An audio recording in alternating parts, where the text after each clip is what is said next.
Yo, so I've never made a video like this, and I felt called to.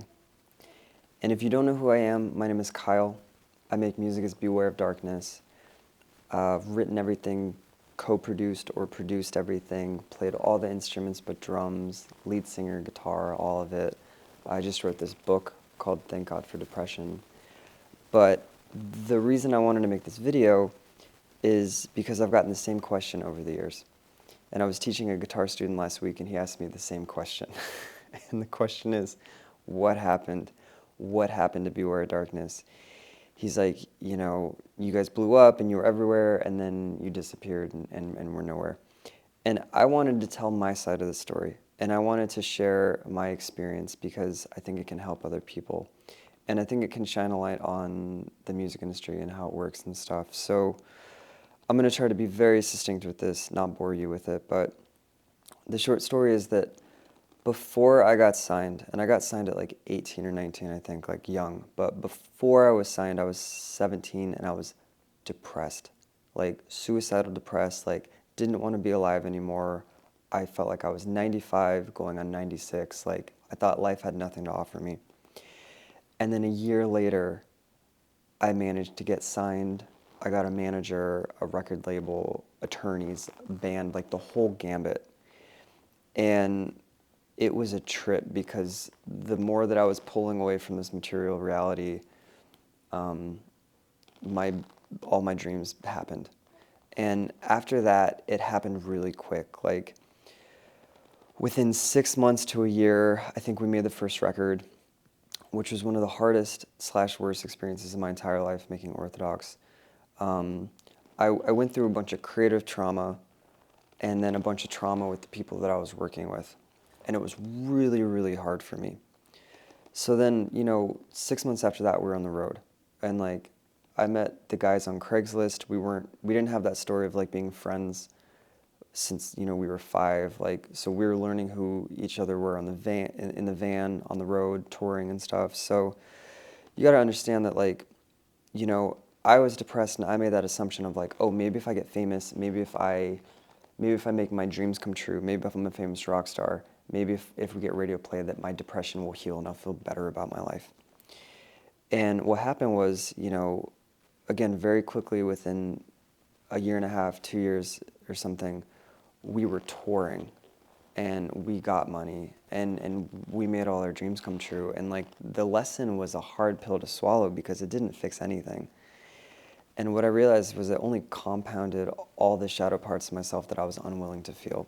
So, instead of the fame fixing things, instead of the money fixing things, now I was depressed with money.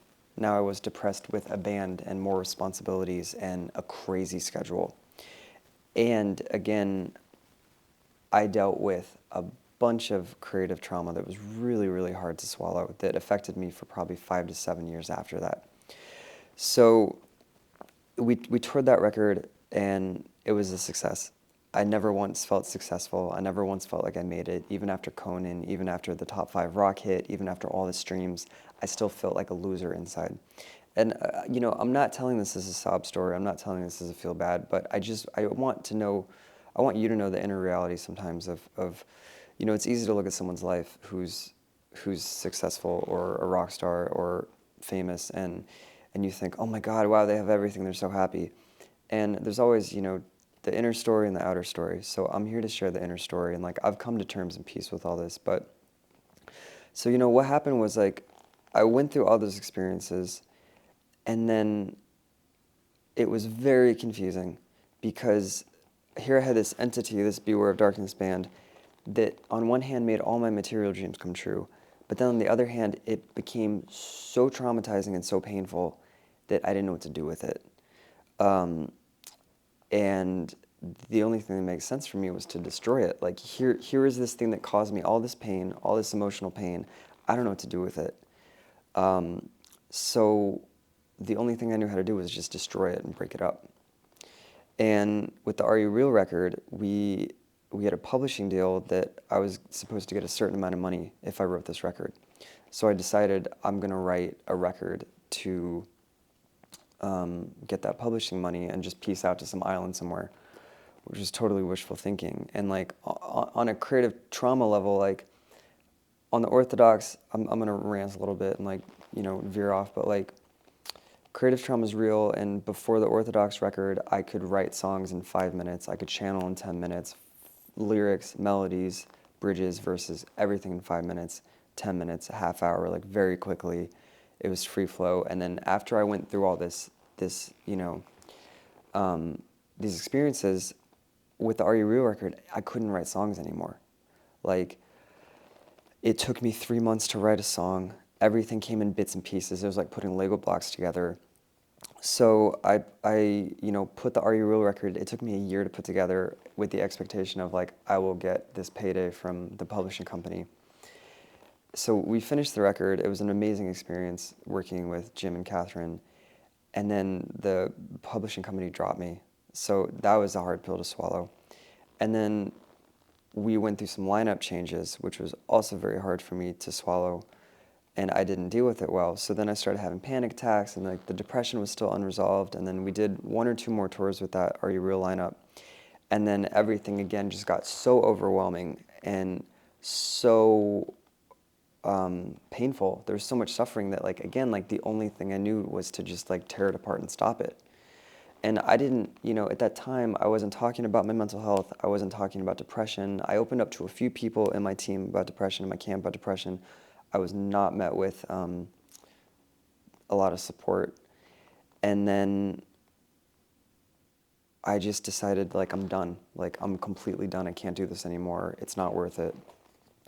So then that led to a wild downturn because, the only thing that made sense was like I bought a bunch of recording gear, I moved back home with my family, and I spent a year or 2 or 3 years completely bottoming out because I put my entire identity in Beware Darkness. And a lot of this I talk about in the book. I share a lot of like in-depth stories about all these kind of themes I'm touching on, but like I put my entire identity in I am a lead singer of a rock band and I have to be famous. I have to be successful. And when all those things got stripped away, I fell into such a bottom that I was back to being like 16, 17, like suicidal every day. I didn't want to live. I didn't know what my purpose was. I didn't know what my mission was, and it was brutal. And I'm amazed that I got through it. And like, despite all this time, I was still writing and recording. It was just at a different pace. And like, a lot of these songs are coming out now from the Sketches and Meditation compilation. But yeah, it was a brutal time. And then that led to, and around the same time too, like people kept trying to get me back into Beware Darkness and do it because like that's what I was really good at. I was really good at being a lead singer of a rock band, so people like the Bloodline single was like that. People tried to get me to do it, and on paper it's like, yeah, it sounds good, but then when I thought about, my body was no, because I was like, how can I go back to this thing that was traumatizing me? Like, it was almost like being in an abusive relationship where I was like, I don't know if I can do this, or I think I can do this, and I go back in and my whole body freezes and tenses up. So like, we've had so many false starts, like, trying to play shows again, trying not to, and it's just like, I've been like, okay, it's good, no, it's not good. So the very short, long story was all this led to a kind of a climax of like me getting sober, me finally seeing a therapist for the first time, going on antidepressants for 9 months, which led to working with plant medicine, working with ayahuasca, which healed my depression, 10 years of depression in 2 nights, completely changed my life. And then that led me on a spiritual journey, a journey of psychedelics, of plant medicine, of tantra, of healing, and working with all these modalities, and like, I was ready to give up on music 2 or 3 times, and plant medicine pulled me back into it and healed my relationship with creativity, which led to me writing this book, which led to me playing at ayahuasca ceremonies, which that is a whole nother video and a whole nother series I can talk about. And then, which led to now. And now I'm at this point of, I just want to tell my story. I want to explain myself. I want to help other people. In my 20s, I was all about, how can I use success to take? How can I base my identity on success? How can I need fans, I need money, I need fame. And like, now I'm more about service. I'm like, how can I share my story to help other people suffer less? how can I serve people? How can I, you know, use my wisdom, use my experience, use my knowledge to make life easier for other people? And like that's why I'm making this video. And I think that you know, right now it's the first time where like all the dust is kind of cleared and Beware of Darkness is coming back to me in a healthy way of like, how can I use this to serve me? How can I use this to serve the fans? And I'm sitting on a lot of music. Like I recorded a record at home, which I love. It's like a combination of rock music. It's the rock music I've always wanted to make. It's rock music with hip hop drums underneath with samples, and it's really, really cool. And then the second is Jim, the mastermind engineer, co-producer behind Are You Real. He and I recorded a record during the pandemic, which is like full rock band, just balls to the wall, which is great. And then I'm also recording a Led Zeppelin cover album, which is just for me, like to put out like, it's acoustic versions of Led Zeppelin songs that I love. So that feels really close to my heart. And then I'm recording medicine music, and then me and my partner have a healing music project that we're pushing and we're really excited about. But like I just wanted to make this video. I just felt called to it, you know, because I read the comments, I read people going like, oh, this band's underrated, or like, you know, a lot of my friends in the industry, which was really painful, were like, you guys almost made it, you were almost there. And I'm like, yeah, but like, if I got the success that I wanted at that age, I know it would have killed me. Like, and I talked to people very close to me who said, yeah, we put artists on tour who shouldn't have gone on tour. They should have been in rehab. They should have gotten sober, you know. And like, I count myself so lucky that I didn't die from being in my band and pushing myself. And I clearly see how it happens, you know. So again, like this is the culmination of 10 years of suffering, 10 years of depression, and I want to help people with this book and help people with my story, and that's it. And I really appreciate you for watching, and thank you for taking the time.